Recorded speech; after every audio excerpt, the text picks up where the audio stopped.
Tokį naują užmačiau 25 metų Wranglerį, 962 mylės tik tai nuvažiavęs. Realiai naują mašiną iš salono išvažiavo, 1000 mylių net nenuvažiavo ir jau papuolė į avariją. Iš tikrųjų, nieko daug aš čia nematau, bet draudimas nusprendė nurašyti tą automobilį. Tai ką čia? Kapotas, lempa, grotelės, bamperis. Viskas. Nei važiuoklė pažeista.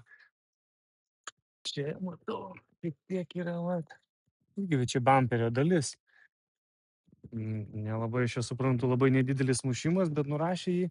Galite pasižiūrėti. Gruodžio 18 bus aukcionas, parsiduoda draudimo.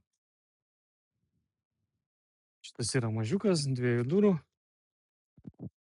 Mano nuomonė, graži spalva.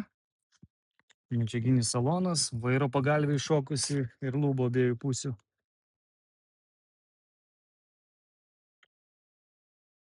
O čia netgi, va, matot, plėvelė nenuplėšta nuo ekrano yra. Net nespėjo žmogus, naujos mašinos kvapas dar vyro ore. Na, čia viskas idealiai, kaip matot.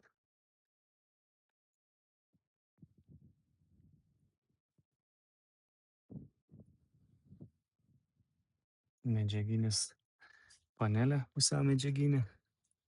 Automatas. 2 litrai.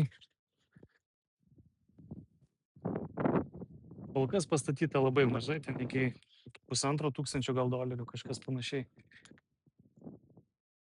Čia viskas irgi tvarkinga.